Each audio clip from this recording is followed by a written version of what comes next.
good soup. Right, shh, I gotta focus. I'm shifting the soup mode. Oh, God. First, Ultimate Cinnamon Roll Dennis Prager has ignited fury amongst women for giving a certain piece of advice on his show. I'll tell you what he said, and CUTEservative Court will get to decide if it's messed up or all facts.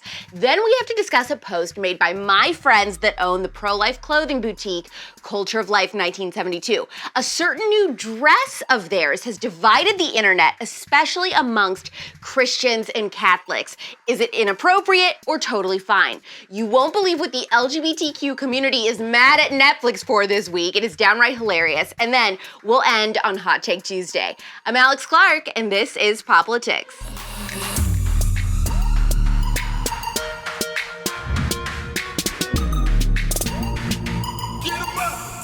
Dennis Prager has always been one of my favorite speakers and people in the conservative movement. And what I've always liked about him is how he can drop major truth bombs, but in such a kind and loving way. The marriage advice he doled out on his show recently is no exception. And yet, tons of women were irate that he said this would dramatically improve their marriages. His advice?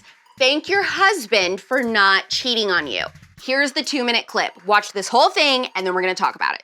This is news to most wives. I speak to the wife on behalf of her husband. You have no idea how many couples have come over to me before speeches when I meet people at they call the meet and greet, and will say, I just want you to know, either the husband or the wife or both, how much you've done for my husband and me. I now understand him, and we have a much better sexual life. And I'm very thrilled to hear that. If your husband is faithful, and I hope he is, obviously, every so often, and I know this drives the people who deny reality, they're called progressives, but every so often, just as he will have to thank you every so often for the sacrifices you make to make a home and a marriage, it doesn't hurt every so often for the wife to say, honey, I know that your nature is to want a variety of women. And I just want you to know I'm grateful for the fact that you control it. And again, told me they did that and how much it meant to their husband, that she appreciated that about him. When a husband and a wife love each other, it is harder for the man to be faithful the whole time than for a woman. She is not struggling with, ooh, I'd like another man, if she loves her husband. But no matter how much he loves his wife, if he is in touch with his nature and isn't in denial, and it may not be true in 5% of the cases, but in 95% of the cases, he still wants variety, which is why she catches him looking. Now you'll say, oh, women look at other men too. Yes, but it's not the same looking, okay? Okay, so I asked the entire POPlitics team, some of us are married, some of us are not, some of us are men, some of us are women, what everybody thinks, and half of us think it's fine, and half of us think that it's ridiculous. I will give you one guess as to who thought it was ridiculous. Yeah, the women. Now, here's my unpopular opinion to go with Dennis's unpopular opinion. I think all the women who disagree with this simply disagree because they don't understand male nature, because men and women are so inherently different. We won't understand, we can't understand. That's what Dennis is trying to help us get. It's a lot harder for men to keep it in their pants for the rest of their lives with one person compared to women. Don't come for me! And so we should acknowledge that choice when they do and say, thank you, when they continue to choose and stay loyal to only you. I agree with Dennis, but my girls on my team are cringing. But CUTEservative Court, you can let me know if you do or don't agree. Are you ready for your sentence? Sentence? But there must be a verdict first. Sentence first. The second beef of the day is so juicy. Oh my gosh. I heard about this and I had to look for myself because I could not freaking believe it. I have shared about this company many times over the years, but Culture of Life 1972. They're a pro-life fashion brand. 100% of their proceeds for their cute clothes and accessories that they sell go to pro-life charities. They just dropped their new fall line, and one of the items is this faux leather dress. And it has ignited a firestorm from Christian and Catholic women, especially on Facebook. Trash, filth, trash, garbage, dumpster, trash. There's like 1,000 comments on this photo saying they can't believe that Culture of Life would sell this, it's so immodest, that it only belongs in the bedroom with your husband and not out in public. Are we looking at the same thing? I feel like I'm going crazy. There is nothing immodest about this dress at all. You can wear it wide neck or off the shoulder. It's fingertip length on the skirt. I honestly cannot understand the Christians and Catholics who just hate looking cute. Like, this dress hits all the modesty marks. I think they're just afraid of it due to the fact that it's faux leather. It is sexy, but it's still modest sexy, and it covers all the right places. You don't have to dress like a nun for Jesus to love you, FYI. I think the dress is great if it's your style. It's not immodest, it's not inappropriate at all, and buying it, the best part, supports the pro-life movement. So anyone saying anything else is a stick in the mud. You can find it at COL1972.com and use code ALEX when you shop if you're interested in buying the dress that broke the internet.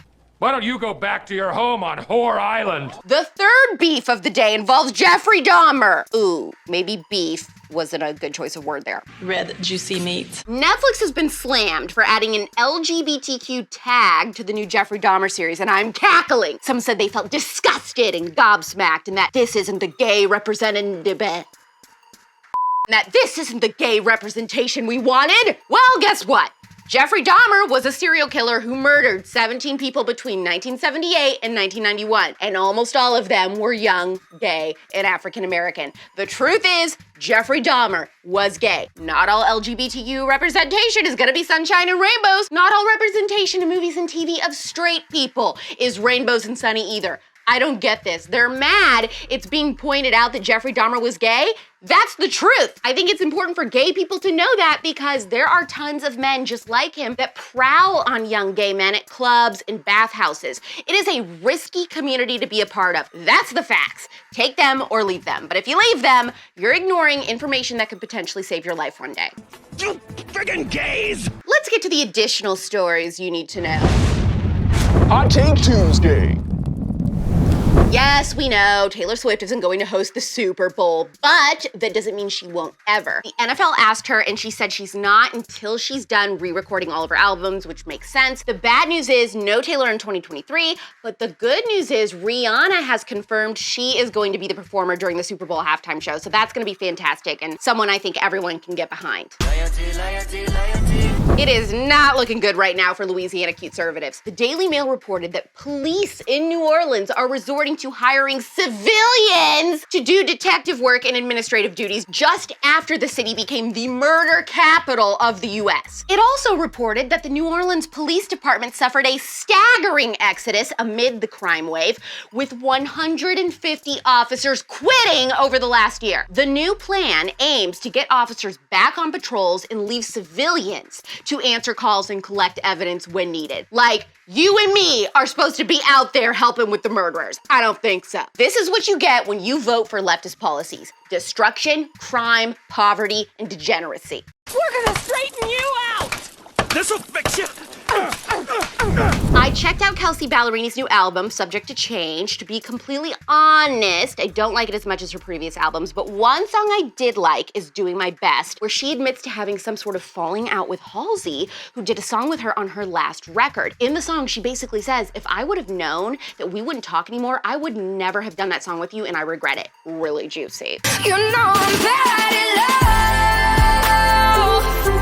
Italy just elected their first female prime minister, and she is conservative as can be and completely based. Her name is Giorgia Meloni, and the establishment is terrified of her. We love her. Potrei farne tante altre di queste domande.